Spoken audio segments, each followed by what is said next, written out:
The final chapter on JFK. Chapter 19, Yes, No, or Maybe So, Part 2. Segment 1, JFK's Throat. Welcome to Chapter 19, a continuation of Yes, No, or Maybe So. This is Segment 1, and it's entitled JFK's Throat Wound. After Kennedy's shooting, there were a number of photographs and film clips that showed Kennedy grabbing his throat.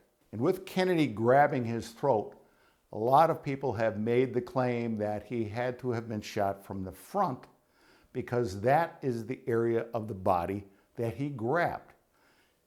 It's not that simple, and I'll tell you why. What the Warren Commission said, along with the single bullet theory proponents, is that Kennedy was shot through the back, and rather than grab his, or attempt to grab at his back, he reached forward and grabbed his neck because that is where they claimed the bullet exited. And to advance their theory, they brought in a number of experts over a period of time who all claimed that Kennedy's clutching of his throat was just a neuromuscular reaction after the bullet had passed through his back near his spine.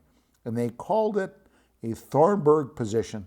This theory was completely befuddled, and there was no basis to it at all. The reality is that JFK's clutching of his throat is more complicated than you can imagine. Over my lifetime, I have talked with a number of emergency room doctors, cops, soldiers, and other experts in the field who are involved in shooting events.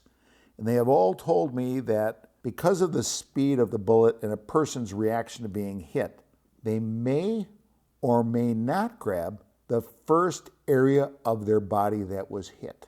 They may grab an area where the bullet actually exited, or they may grab an area where more nerve endings exist, and that is what they will notice. For the most part, a person clutching an area after receiving a gunshot wound, the area they ordinarily grab or reach for is based upon the size of the wound.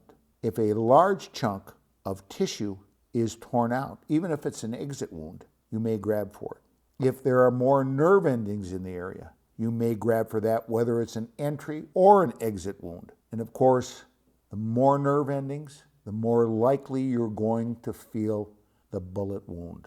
The reality is, Kennedy clutching his throat doesn't demonstrate whether he received a bullet wound from the front or the back. Since the throat wound of Kennedy's was not dissected by the autopsy doctors and was only really examined by the doctors at Parkland Memorial Hospital, rather than talking specifically about Kennedy clutching his throat, we should look at what Dr. Malcolm Perry said, who was one of the doctors treating Kennedy at Parkland Memorial Hospital when he was interviewed in the press conference right after Kennedy's death. And in that regard, Perry said three things of significance. One, there was an entrance wound in the neck.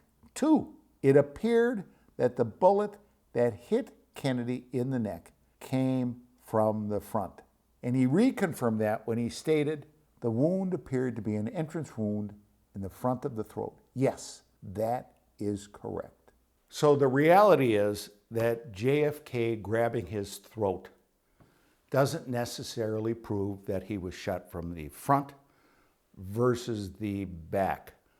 What would have shown that is if the doctors during the autopsy had probed Kennedy's throat wound to determine whether or not he had been shot from the front, and of course probed his wound in his back, which the doctors that performed the autopsy did not do.